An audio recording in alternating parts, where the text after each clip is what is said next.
Okay, when do you start recruiting or evaluating prospects?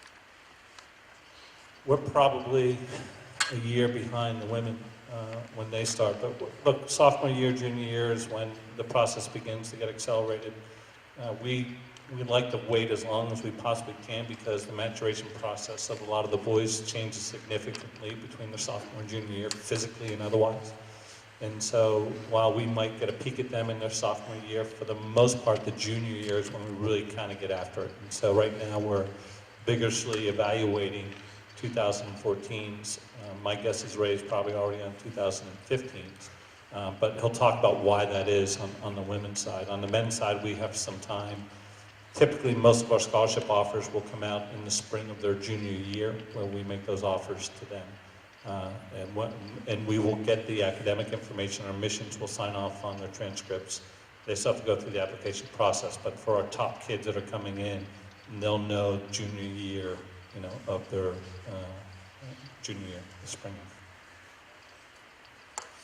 Yes, as Dean alluded to, women's soccer a little bit ahead in the recruiting process, and probably in large part because maybe a byproduct of Title IX, in that a lot of these big football schools, to compensate for Title IX, they have to offer, just in general, they have to offer equal opportunity, equal funding, equal resources, equal facilities for the women's sports as well. And soccer is a very easy sport to add for an institution.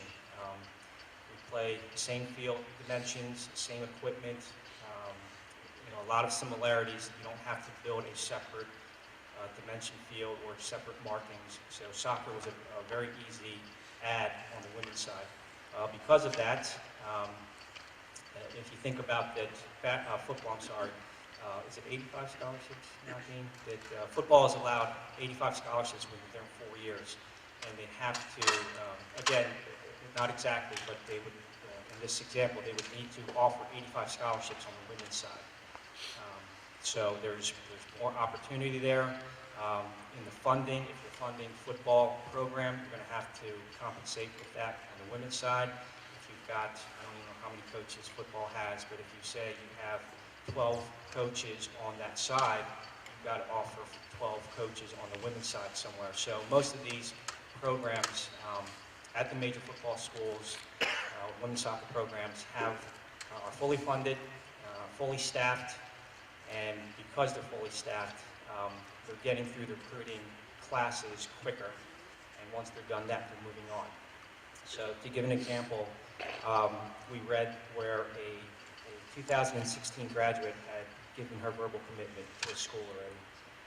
And every time we see that in our office, we kind of giggle that somebody's probably going to send us an ultrasound image of their kid and try to evaluate that.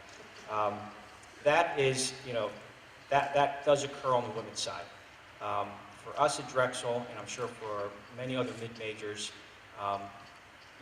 that's the nature of the beast. That's the business aspect of it. But we're not going to just do it because the other programs are going to do it.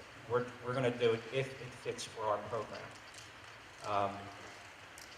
A lot can happen from your freshman year to your senior year in terms of your play, the ability of your play. And for us, when we're making an offer and we're asking someone to consider an offer from us, even though you can't sign officially until your senior year, we're saying that when you make a verbal commitment to us, that's a handshake deal.